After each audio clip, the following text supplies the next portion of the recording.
What's up, everybody, and welcome to the Week 11 edition of the Matchups Breakdown. I'm Socrdave, David Kitchen, back from Baby Watch 2015. I do have a healthy baby girl, and I am trying to juggle DFS with babies, with the NFL, and here I am. So I am pleased, I'm thrilled to be joined by the Adam Levitan, Geoff Ulrich, and Andrew Wiggins. Guys, how's it going?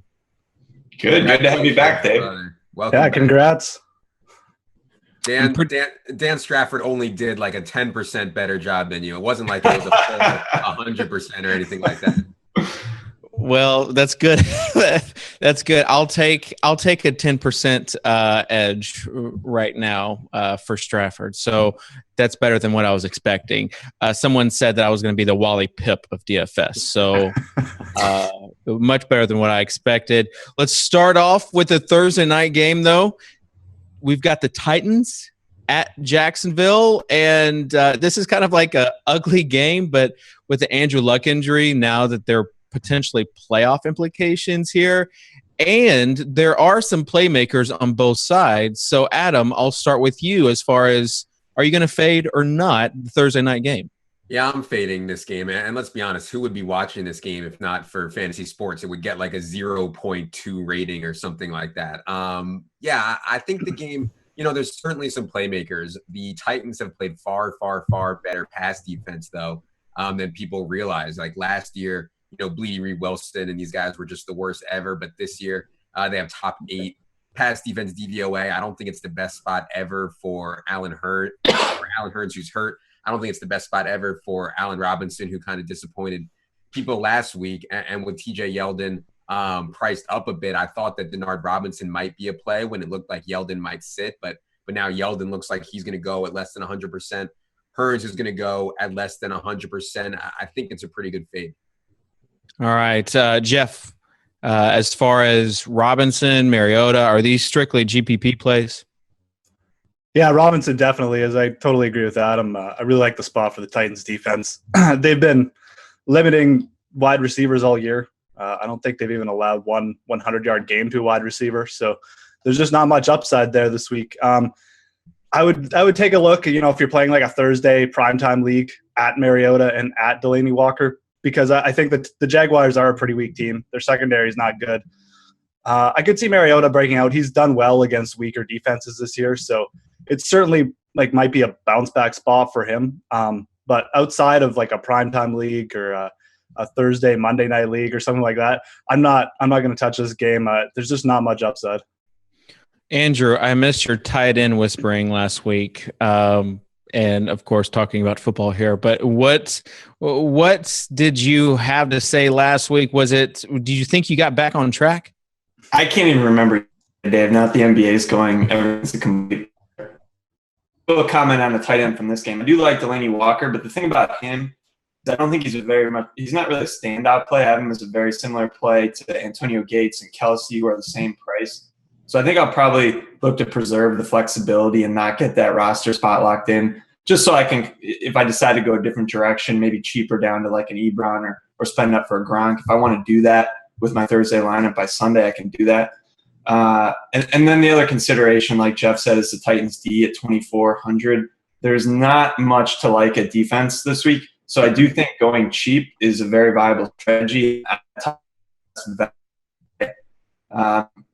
I don't love them. So I think it'd be okay.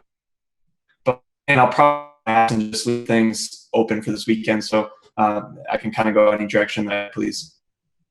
All right, let's move on to the next game. And we've got Oakland at Detroit.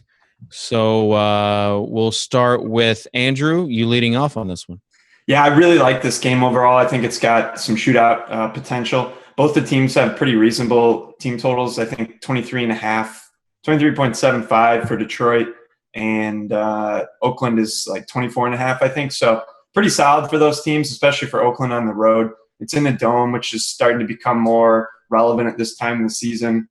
I think that people will generally stay away from Stafford and Megatron. So I don't really like them much for cash, but I do think they'll be we'll probably be looking at Carr and Crabtree in particular.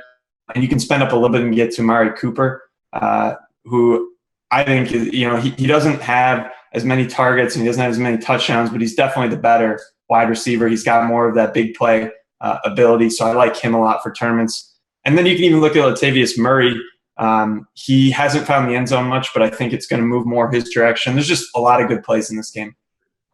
All right, Adam, we'll start with you as far as Oakland at Detroit. I mean, there are, like Andrew said, a number of plays in this game. It's just a matter of limiting to who you want. Yeah, we've seen what Matthew Stafford can do when he gets home matchups against weak defenses, and that's certainly this. I think a lot of sharp people were on Stafford Calvin combo when they hosted the Bears, and then they went ham for Stafford, went 400 yards and 4 touchdowns. I think this is kind of a steep spot for Golden Tate, who we'll see DJ Hayden. I'd expect Calvin to see more of TJ Carey, who has been able to move back to the corner spot with Nate Allen now healthy for the Raiders. So, I think there's some plays. I mean, everybody's going to want to play Ebron because of the whole DVP thing versus Oakland. It's not my favorite kind of DVP thing to look at, but I guess I'm okay with Ebron. I don't know. I think 5 for 50 with a touchdown is about the ceiling. Geoff? Yeah, I think the other thing to consider here is that Detroit's basically signing people off the street this week to play in their secondary. I think their only healthy cornerback right now is Darius Slay. He'll probably be covering Amari Cooper. He's actually been better lately, so I might like the matchup for Michael Crabtree more. But I think in general, this game is definitely one that I'll be targeting. I like both sides. I think that Derek Carr is probably like the perfect cash game quarterback this week. He's still only 6,300, but he's coming off like 3 or 4 straight 300-yard games. Playing great in my opinion. And the matchup is there. Like I said, the Detroit secondary, I mean, really both secondaries are it's probably the 2 worst in the league. So it really is set up for like a lot of points. All right, so let's do this quick question before we move on to the next game. Carr or Stafford? Who you got? Geoff? GPP Stafford, cash games Carr. Andrew? Yeah, same. Adam? I think Carr for both, actually. I don't think Carr will be nearly as high owned as you guys think. Okay. Yeah, his prices come up a little bit on DK, so people might shy away from him. Yeah. All right. I actually think it's a flip of the coin, so I would go with the cheaper one, which $900 cheaper would be Stafford. Indy at Atlanta. We'll start with you, Geoff, on this game. Yeah, I mean, Atlanta's played pretty terribly their last 2 or 3 games, obviously losing to San Francisco. But coming off a bye, you have to love sort of the spot here at home. Julio Jones is going to have Vontae Davis on him all game, but at the same time, I don't think that you can actually shut down Julio Jones completely. So I think at 9,300 this week, I'll probably just use him in tournaments, not use him as a cash game play. I don't want to pay up that much. But I really love the spot for Devontae Freeman coming off a bye, 8,400. He's still expensive, but you just know what you're going to get with him. And I like the matchup with Indy, who's going to have Matt Hasselbeck at quarterback. Might have a little bit trouble moving the ball. And with the Falcons favored by so much, I think that Freeman is probably – Sorry. Falcons? Sorry. With the Falcons favored so much, I think it's a great spot. The other play I might throw out there for the Atlanta team is Jacob Tamme at 3,600. The Colts have been getting burned by slot receivers all year, so Tammy's been playing the slot a lot. At 3,600, I think he's actually like a really good value play this week too. Geoff, you're my Canadian brother from another mother, so you say Falcons all you want. All right, meet the Falcons. Adam, who you got in this Atlanta offense, because there are a ton of options. Yeah, I'm on Tamme for sure, but only if Hankerson is out. We've seen a drastic kind of split between Tammy's stats when Hankerson is in versus when Hankerson is out. So we'll see about that. And I agree with Geoff that, I mean, in terms of floor, Devontae Freeman is far and away, like has the highest floor by like 5-6 points this week. It's just not even close. But that said, you have to pay $8,400 for him, which is grossly more than all the other rates, like $1,600 more than Adrian Peterson. So you have to pay for the floor, but it's certainly there. So yeah, the Julio thing, I'm not paying $9,300 for a guy that projects to see Vontae Davis a ton of the time. And I'm like the biggest Julio Jones fan in the world, but $9,300 is a lot to stomach in the first place. And then when you throw Vontae into the mix, it just feels like too much. Andrew, clean it up. Yeah, I mean, there's not much to say that hasn't already been said. I love Freeman this week. I'm going to be locking him in, especially in a week where there's a lot of good value plays. And frankly, I think it's a little bit difficult to spend your salary. And so Julio at that 93 looks appealing, but I don't like playing receivers in those really difficult matchups. I think generally just it's DFS, so you can pick and choose when you want to play guys. And when they're facing an elite corner, you don't need to play them. So I think I'll probably shy away from Julio. And maybe look at some more of those like 7K receivers, but love Freeman. Rams at Ravens. And can we all agree that Case Keenum is, with the pricing, is not someone that you want to roster on DraftKings this week? Yeah, absolutely not. I mean, you can get Stafford or Tannehill or Sanchez. They're like decent quarterbacks for 5K. You don't need to be looking at Case Keenum. No way. Overthinking it would be the thinking here. Adam, I'll let you take this game just because it's kind of an ugly game. Your thoughts on Gurley and maybe even team defense? Yeah, I think Gurley is an interesting tournament play because nobody's going to use him after everybody kind of got burned a bit, or not burned, but he didn't smash last week, and now he has to go to Baltimore, who kind of has a funnel defense. They're very strong against the run and very weak against the pass. Yeah, I do not really have many plays in this game. I have a lot of respect for the Rams defense, despite what Chicago did to them. I do not have a lot of respect for Kamar Aiken and Chris Givens. So yeah, I don't really see any plays in this game. Maybe you could go Ravens. I mean, Case Keenum is a aggressive. He's not like one of these backups that comes in and is just like scared to make a play. Case Keenum is going to try to sling it. So it's definitely Ravens defense could be in play. Yeah, 2,700 for that Ravens D. Let's move on. Adam, we'll stay with you. We got Tampa Bay at Philly, and this is another game with the backup quarterback. Yeah, I don't want to say I'm a Mark Sanchez truther, but I think I like Mark Sanchez more than most people. I think that the whole butt fumble thing and turning the ball over late in games and making some critical mistakes to lose games really doesn't bother me because he can put up numbers. He started 8 games for Chip Kelly last year, averaged 18 DraftKings points per game, had a ceiling of 26, and really played really well in plus matchups. Yeah, he struggled against Seattle, but so does everybody. I think Mark Sanchez at 5K is very much in play for cash at home against this Bucs defense. And it concerns me that the Eagles' pass catching corpse is so bad. And that gives me a little bit of pause. But for 5K, I would be shocked if Mark Sanchez didn't meet value this week. All right, Geoff, we'll start with you as far as with the backup quarterback. They've got DeMarco Freeman. He is 6,000. Is he a guy that you want to put in most of your lineups? DeMarco Murray, you mean? Yeah. Yes, sorry. That's okay. Yeah, he's been getting it's finally to the point where Murray's getting 55 to 60% of the touches every week. So, I mean, that's good. I think at this point now you can consider him in all your lineups. I think at 6,000, he's actually like a pretty good. He might even be just a tiny bit underpriced this week in this matchup. I really like the Eagles here. Jameis Winston. I'm not a big Jameis Winston fan. I think he's sort of done very mediocre against bad defenses, and when he's faced like upper tier or even above average defenses, he's struggled. He struggled last week versus the Cowboys. I think he's going to get murdered here in Philly versus the Philly D, who, they do get a lot of turnovers. So I really like the Philly D at 3,100.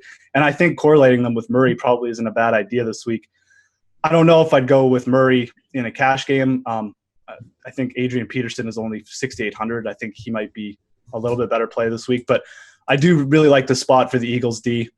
On Tampa, I think you can still consider Mike Evans, though, just because the targeting has been so insane and Vincent Jackson's out. So I think you can even use the Philly D with Mike Evans just because Evans is probably going to get all his work in garbage time. So I like this game from the Philly perspective for sure. I think I'm on board with using Sanchez just because he's got such a nice floor. But this should be like a Philly blowout in my opinion. All right, so Andrew, we'll go to you because the Mike Evans question was the next one I had. You've got Evans versus Des Bryant versus Larry Fitzgerald versus Demaryius Thomas. Of those 4 guys, would you choose Evans over the other 3? I think I would. I mean, the volume is certainly there. And that's one of the most important things to look at when you're evaluating receivers, because if they're not getting the targets, they're not going to get the catches. And over the last 3-4 weeks, he's averaging about 13 targets a game, which is a lot. Of course, he's had some trouble with drops, and maybe that'll continue. But I think that's he might drop a little bit more than your average receiver, but I'm not going to be too worried about that. I think they'll be behind in throwing, and he's just bound to find the end zone more going forward. I do think the Eagles are a pretty good defense. Winston hasn't turned the ball over as much as people might think he went.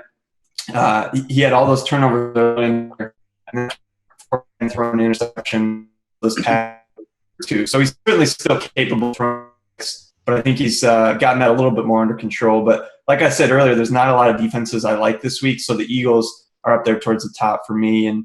And Murray, great play. And Sanchez really, I think, is the best of the cheap quarterbacks. Talk about this a lot on the show. When you're looking at the cheap quarterbacks, look for those things to line up. Look for them to be at home, high total. They're coming in at just a touch under 26, which is really high for a 5K quarterback. And he's shown us in the past, like Adam was saying, that he's capable of being a very good fantasy producer, whether you think he's a good real-life quarterback or not. All right, let's talk about we'll stay with you, Andrew, since you're the Chicago Bears beat DFS reporter that we have. Denver at Chicago. Do you want to risk anybody here? I don't think so. I was pretty heavy on the Bears laying an egg last week. I thought the Rams D was going to be a really good play. I thought Gurley would just be pounding away on him. Some of the touchdowns they scored were a little fluky. Two of them were like, one was just a short pass to the tight end, another was a screen pass, and they both ended up being 80-plus yard touchdowns. So you don't want to read too much into that performance, I don't think. But I have to say Cutler's been playing well. I don't think you want to play him against the Denver defense. And you could look at maybe playing the Denver defense, but I think on the road they haven't played as well the last few weeks. I don't know if DeMarcus Ware is playing or not. I haven't seen that. But I think generally it's just a game to stay away from, really. Langford's been a pretty popular play, but you don't need to play him against Denver this week with all the other options out there. Bears D, 2K. And if you think that Peyton Manning is due for 3 interceptions and whatever, maybe a pick six, $2,000. So I got some sad news for you, Dave. Peyton Manning's not the quarterback anymore. Oh, sorry. Sorry. It's all right. I do know that, but as I told you, I've got baby brain right now. So my apologies. But you know what, though, for 2K, I do think they're in play. The Denver team total is 19.8. Brock is, I think, a step up from Peyton, but, I mean, he's still not a great quarterback. And I think he still threw an interception, at least one last week, didn't he? So, I mean, yeah, he did. Do worse. And the Bears are pretty good against the run, too, so they'll probably be forced him to pass a bit. Geoff, how many shares of Brock Osweiler will you have? Like 98% probably. No, don't. Right. There's no point. Let's. Why is Brock the butt of so many jokes? Nobody's even seen him play ever. It's just because his name is Brock Osweiler. I'll tell you, as being a Peyton or a Demaryius Thomas owner last week, I was very, very pleased to see him come in the game and actually move the ball a little bit. Yeah, I mean, in all seriousness, he's definitely an upgrade over Peyton Manning right now. I still don't think he's going to be like a huge upgrade for their offense, but yeah, we'll see. Yeah. All right. Let's move forward to the Jets at Texans. And Geoff, we'll start with you here. Sure, yeah. So, I mean, the Texans are obviously coming off a huge win last week. They're going to be at home in this game. I still think I like the Jets a lot in this spot, and I think that Chris Ivory and the Jets D make a good target this week. Ivory's looked a lot better the last couple games. He had a sort of a slow patch. He looked like he was slowed down by injuries. But I think at 6,100, with Zach Stacy out now, I know Bilal Powell's going to be back, so he'll probably lose a little bit of passing downs this week. But I think at 6,100, Chris Ivory's like a pretty interesting target this week.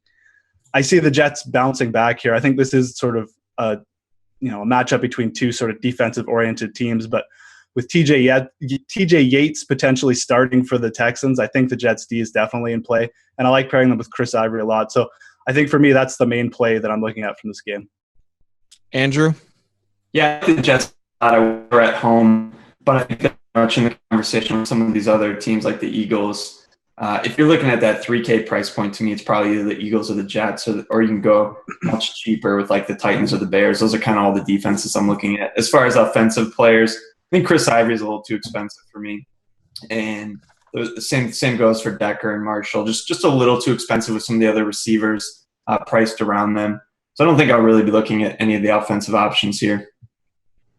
All right. What about Eric Decker, Adam? I mean, he's a great bet to score a touchdown. I would say his touchdown projection is right there with anybody else in the entire league, but I don't think it's going to be like a high volume attack from the Jets. So I don't know. Like Andrew said, he's just like slightly more expensive than I like to spend on a guy like Eric Decker. All right. Washington at Carolina, and Adam will stay with you for this game. Yeah, I mean, I've rostered Jordan Reed like every week this entire season in which he's been healthy, and I want to do it again. I just have to think more about how Carolina can defend the tight end position because we know how good they are defensively as a whole. So I'm not sure exactly where I'm going to go there yet. I think Cam Newton is a great play. It's just on DraftKings with the way that they have the quarterbacks set up. I rarely go up to where he is. He's at 6,900. I guess I'm not opposed to using Cam, but I'm kind of set on going way cheaper, at least in cash. But yeah, I do think it's a great spot for Cam for sure. Yeah, Cam Newton. I think he's one of those guys you talked about earlier with a high floor in Devonta Freeman. I think Cam Newton's kind of the same way this week. But you've also got Jonathan Stewart at 4,400. Andrew, are you at all interested in that? Like, he's just kind of vanilla. Like, he doesn't really catch passes. Like, he might get 100 yards in the bonus, but that's pretty much it. Yeah, I don't think I'm interested in him, mainly because you have West and McFadden, who are basically the same price point, slightly more expensive. But those are the two guys I think in that price range that I'm really interested in. I do like Cam, partly because I don't think you need the savings for a min quarterback this week. Like, I'm struggling to spend my money, and I think Cam's in a great spot. He's been so consistent. I don't know how many rush touchdowns he has this year, but it's a lot. He's probably going to approach that 1 year where he was in what he scored, like 12 maybe when he was a rookie, something like that. He's just such a high floor, and it's a good spot. They're at home, 2016 total.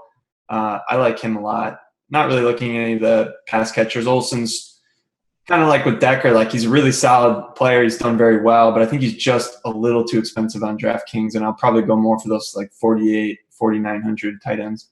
Yeah, if you're spending 6,200, you could probably do a 2v2 switch to move up to Gronk for 1,500 more there. But Geoff, I do want to know, Jordan Reed is 4,900, and you just had Adam talking about him, but Travis Kelce is 4,700. So if you had to choose, who would you choose? I'd definitely go Reed. I just like the way he's using this offense. I just like him as a player. The way he moves around the end zone, he seems to get open at will. And Kirk Cousins, he might not be the greatest quarterback, but he knows how to use Jordan Reed, and he's sort of proven that. So I think that also the Panthers, they have a solid D, but they have struggled a little bit versus other tight ends. Like they let Jimmy Graham have a pretty big day. They let a couple other tight ends get loose. So I do like Jordan Reed a lot in this game. I think he's going to be the way that Washington can keep this close potentially. One other play I'll just throw out, Ted Ginn. The Skins have actually allowed 7 touchdowns to wide receivers over the past 4 games. So Ginn's still getting over 6 targets a game. It's not bad for 3,500. So a bit of a Hail Mary play, but someone I'd consider in GPPs if I was going to use Cam at quarterback. And maybe you do the double dip with Ginn as well as a tournament strategy. I feel like Kitchen. I feel like when DraftKings sends like your most used players, Kelsey's going to be on there. You always want to play Kelsey. I'm a big Kelce fan. I don't usually roster him though, but I do like at his against San Diego at 4,700. If I had to choose Kelce versus Gates versus Reed, I would probably choose Kelce this week. Wow. I probably won't use any of them, to be honest. But, yeah, Kelce is to me as Reed is to you. And last year, it worked out for me. This year, the tight end has been, like, other than the Delaney Walker week against the Saints, tight end has just really been the thorn in my side, mainly because I'm such a Gronk fan. So on DraftKings, you really have to sacrifice other positions to get Gronk in, and that hasn't paid off most of the time. So, so tight end's kind of my weak spot on DraftKings. We'll fully admit that. All right, let's move on to the next game, Dallas at Miami. And Adam, we have some news as far as like, are we getting back to the old Dallas Cowboy team here? Yeah, reportedly Tony Romo will start in this game, and Des Bryant has not looked 100% to me, but you would think that with another week removed from his injury, he will be closer to 100%. And we have Darren McFadden playing really well against a Miami defense that's undersized and just weak at pretty much everywhere except for where Ndamukong Suh is. So, yeah, it's a really good spot to get back on Romo, get back on Dez. I believe that Brent Grimes will be the one attempting to cover Des Bryant, which is a very difficult matchup. For Brent Grimes, Andrew mentioned Darren McFadden. His usage has just been completely out of control. Snaps, nearly 100% of Dallas's running back touches. They went ahead and waived Kristen Michael this week. So I would expect something near 100% of the running back touches again for Darren McFadden. But this time the offense will be more open and spread out finally with Tony Romo back in there. So I certainly have no problem with Darren McFadden at 5K. All right. Andrew, we'll go to you as far as how much does this Dallas offense get a boost from Romo being at quarterback? Well, they're on the road and they're 23 team total. They've been hovering around like 19, 20, even with some home games with Whedon and Castle in there. So that's a nice bump. That's a decent total on the road. It's a good run defense to attack in Miami. I think the spot's great for McFadden. I also think he's a pretty good tournament play because I think most people are going to be looking at West, and there's some other guys you can spend up a little bit to get to Murray. And I just think McFadden, especially after what he did last week where he came in around like 7 or 8 DraftKings points, people probably felt a little burnt, and I just think he'll be the forgotten man. But like Adam said, the touches are there. The offense should be moving better this week. It's been a little fluky that he hasn't found the end zone with all the touches he's been getting over the past few games. So he really seems like he's in a prime spot, and you know what you're getting. So he's definitely one of my favorite plays this week. Geoff, on the opposite side, you've got Lamar Miller. Any interest at all with his price tag? Yeah, I mean, when I first looked at the prices, I sort of wrote off Miller at 6,200. But looking a little bit deeper here, he's played on 80% of the snaps the last couple of weeks now, and he's getting really, really heavily involved in the pass game. So 7 to 8 targets a game, and he's been producing with them too. So I think also you look at the matchup, the way to attack the Cowboys defense is with the running back. They kind of let some other pass catching backs like Dion Lewis, DeMarco Murray have big games. Devonta Freeman had a big game against them. I actually am starting to really warm up to Miller as a play this week, and I think you could consider him kind of everywhere. I just really like the volume, and I like his ability like as an open field runner. So I love the fact that they're using him as a pass catcher. I think he's in play. I like both running backs in this game for sure. I think this is actually kind of an interesting game to target. I do like the Cowboys in the spot, but I think Miller's going to have probably his 3rd or 4th big game in a row here. All right, Geoff, staying with you for Kansas City at San Diego and your thoughts on this game. Yeah, I mean, my thoughts are I think that the run for Phillip Rivers here is probably going to end. Kansas City obviously been playing great recently. I think they've won 3 in a row now. Their defense is only 2,600, so you could consider them. I still think it's sort of a risky spot to play their D just because, Rivers has been playing so great. Obviously, the play that everyone's going to be talking about this week, Chakandre West, 4,500. He's just getting all the touches for Kansas City right now. He's essentially been their offense the past couple weeks. Alex Smith has gone back to basically just being the most conservative quarterback in the universe, which is fine, I guess, as long as the Chiefs keep winning. But at 4,500 with West coming off the game he just had, he really is supreme value this week. He gets like the worst run defense in the league. He's going to be highly owned, but I don't see how you can't play him. It's just too good value, in my opinion, for someone who's getting that big a share of the work. Yeah, probably going to be the highest owned guy this week. I don't think any of us are going to disagree with that. I would like to get Adam's take on the San Diego receiving core, though. You've got a few potential value plays as well as Gates. Oh, yeah, I'm on Stevie Johnson again. Keenan Allen done for the year. Malcolm Floyd probably going to miss this game with his labrum injury. And also Ladarius Green still not back in practice with his ankle issues. So, all of those. I thought, in the game before the bye, Stevie was a little bit unlucky not to score more. Got tripped up on a shoelace tackle at the end there against the Bears. Still saw 10 targets. I would expect Stevie to be heavily involved again in this game. And at 3,900, it's just really hard for me to pass up on him right there with Danny Amendola. It's just like a really, really Strong play. And Gates, if he was 100%, I love Antonio Gates. It's just even coming out of the bye, he was still limited in practice. I would assume he's closer to 100%, but he really did not look right in the game before the bye. What about Donchal Inman? Anybody on him? I think Donchal Inman's a talented dude. It seems like they are a little bit afraid to push the ball outside to him. At least that's what we saw in the Bears game. And also Kansas City's outside corners, after just a absolutely, dreadful start to the season, have really stepped up and played a lot better lately. Andrew, can you give me a take on Gates this week? Like, you are the old man whisperer and the tight end whisperer, so we need the combo for Gates. Yeah, I mean, if Adam says he thinks he might be an all right play, that means he's an awesome play. Adam's saying that about anyone over 32. He's an ageist. Shocking. Sure. I like Gates a lot. I'm not surprised they're limiting him. He's probably not 100%, but I think he's probably pretty healthy at this point. The targets are going to be there. The red zone looks are going to be there. I mean, he crushes pretty much all the other tight ends except for Gronk as far as the looks in the red zone. I like Kelsey too. Like, those are the two guys I'm probably considering the most. They're the same price. I think I would take Gates over Kelsey just because you feel a little bit better about the volume. You feel better about the looks in the red zone. I wouldn't be surprised if it's just the West show with Kansas City. So I think Gates might be the best tight end play this week. He's not a runaway player or anything, but he's just safe with some upside, and he's at a fair price. Yeah, in that same line of thinking, as far as maybe even a GPP play, Jeremy Maclin, only 5K. It really depends on kind of the game flow. So if they get behind, then I think Maclin could easily meet value here. Andrew, will stay with you with Green Bay at Minnesota. Yeah, it's really interesting to see the Green Bay total, 21.75. That's pretty amazing, but they've definitely struggled. And last week in particular, I thought it was alarming how much they struggled. I really thought that Rodgers and co would roll last week, and they didn't.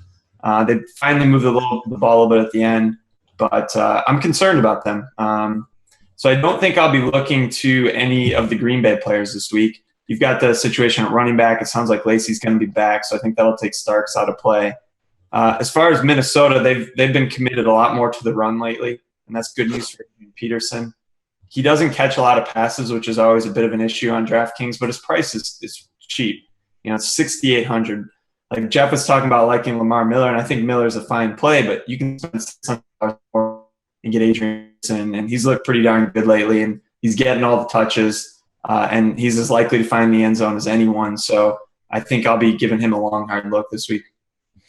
Long, hard look. Adam, we talk about like that Green Bay offense, and I'm not really focused on it. In fact, I'm focused on AP and even Diggs. Like, what's going on here where you're focused on the Minnesota guys and not the Packers?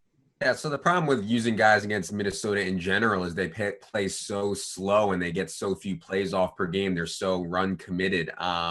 So, when you're taking that much time between plays and you run more or as much as anybody in the entire league, it's a problem for the rest of the opposing offense. So that would be a concern for me. We try to get sneaky with Green Bay guys. The Diggs situation is concerning to me, just a lack of volume the last 2 weeks. And again, Vikings playing so slow and being so run heavy. So in a game that they're figured to try to keep the ball out of Aaron Rodgers' hands as much as possible, and Diggs kind of scares me a bit.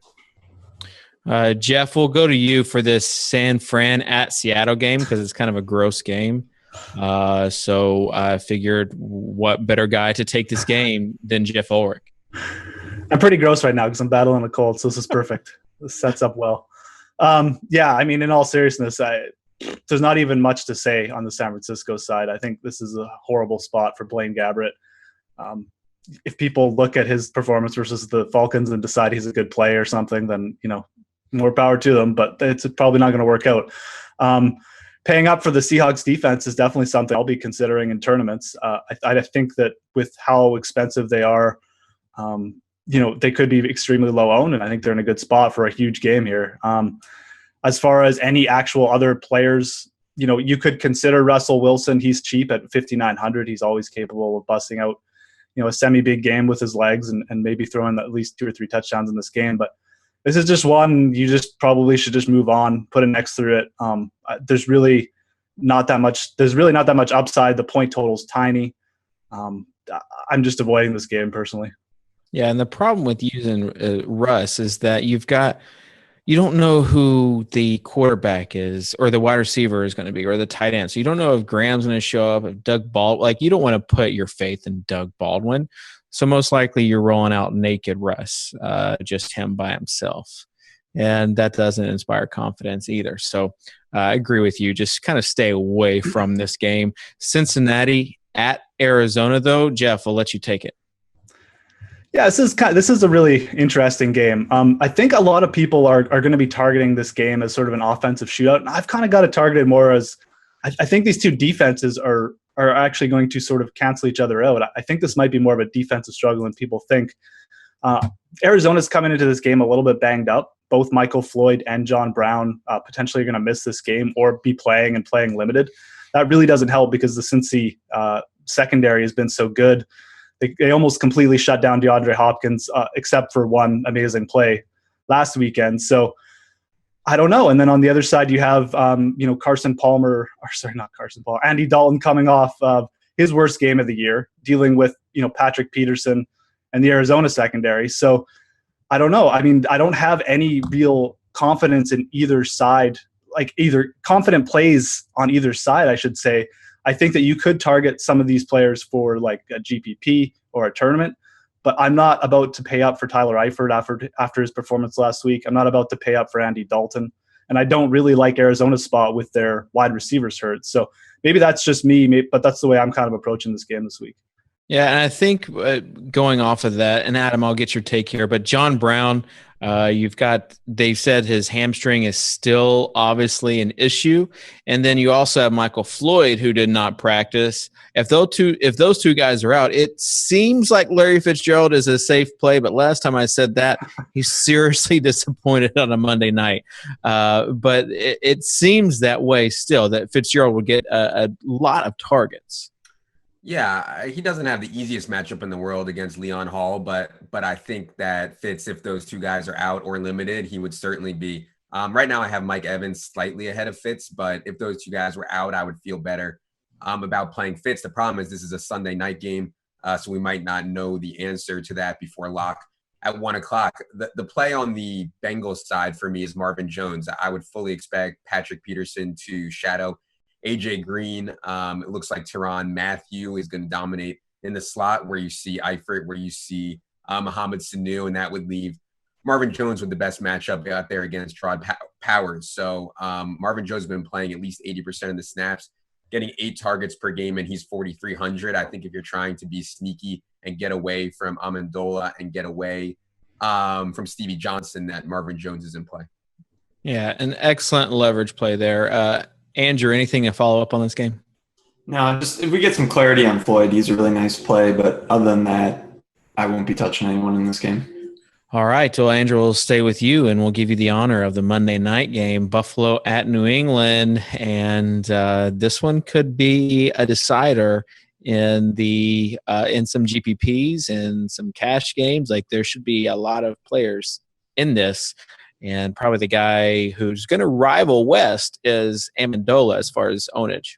Yeah, Amendola is kind of the layup play this week at wide receiver. There's really no reason not to play him. He's just far too cheap for the volume he's going to be getting. Last time they played Buffalo, they threw a lot. I think Brady threw almost 60 times and had a ridiculous game. But the Buffalo run defense is not as good as people thought it was. You can run on them more. So I'm a little bit more concerned about them just giving the ball to Blunt and kind of putting the game away late like they've done a lot lately. And that's really hurt the value of some of the pass catchers. So I'm a little bit concerned about Gronk just because of his price. But Amendola, like 4K, there's very little risk and plenty upside, so I'm locking him in. Adam, your thoughts on this game as far as both sides, really? Yes, there's a lot of data out there that shows that the second time a team plays a game, a team plays a division opponent the second time through, all the numbers are depressed. So that's a concern for me. Ty God was rattled very severely by the Patriots last time they played. He ended up having a huge game statistically because they scored 21 points in the last, I believe, 5 minutes of the game to make it look like it was close. But they really, really did a number on Ty God when they last played. I still think that he is a reasonable play at 5,200. I think Sanchez is a little bit safer, but for tournaments, I have no problem with the God. Yeah, and, on Amendola, there's going to be some talk out there that Keyshawn Martin or Aaron Dobson is actually going to be the one that takes Edelman's reps, and that's just because Edelman was splitting his time between the Z spot and the slot spot, whereas Amendola really only plays the slot spot. So in formations that are too wide with LaFell on one outside spot, and the other outside spot won't go to Amendola, it might go to Martin, it might go to Dobson, but that's not really a concern for me. What we want is those slot reps where Amendola will be up against Nickel Roby, who, yes, he's a nickel corner and his name is Nickel Roby. Yeah, so that's the matchup that we want there for Amendola anyways. All right, you've got Sammy Watkins coming off a really tough matchup, and of course the narrative for the Patriots is that they take out the team's best player, but he did have 7 targets, I think, caught 3 of them against Revis, so you've got him again this week, and he's not that expensive, and a guy that if we saw anything from that first game is that a lot can happen in garbage time. And I think they even made it close where they had a chance to onside it. Just a lot of crazy stuff. But does anybody think that Sammy Watkins could be a play, especially with the garbage time? Yeah, I really like Watkins this week. I think for tournaments, pairing him with Taylor is a really good idea. I mean, he's only 4,800. I was almost considering him as a cash game play, but just because he's so cheap, I was sort of thinking he'd be more closer to 6,000 this week, and I could just sort of write him off in that regard. But I think that given the fact that the Patriots are favored by so much, you could see a lot of late time, just like in the last game. He's a bit risky. I mean, Malcolm Butler's been playing well, but I think the price is just so good on him that he's someone to consider. Yeah. I think he has the potential of double-digit targets, which for a guy under 5K would be nice, especially if he did break a long one, which he is capable of. All right, guys. Well, that does it for the matchup breakdown. We'll go back with one more question like we always do, and that is, what game are you focusing on the most this week? Geoff? I do like Oakland, Detroit, but I'll say Dallas and Miami. Okay. Andrew? Yeah, I mean, like I was saying earlier, for tournaments, I really like Oakland and Detroit. There's just a ton of plays. You can mix and match, and I think that there could really be a shootout game there. Adam? Yeah, the God against the evil empire. Patriots Bills on Monday Night Football. I think Kansas City at San Diego or that Buffalo New England game would be the most that I will have as well. So that will do it, guys. It was a pleasure to be back with you on the matches breakdown here on DraftKings TV. Appreciate it. Make sure you're tuning in to the Sweat Show on Monday night. Also on iTunes, you can find Adam Levitan's The Daily Fantasy Football Edge podcast. So I think I may have got it right. Yeah, nailed it. Boom. Okay, nice. All right, guys. We'll see you later.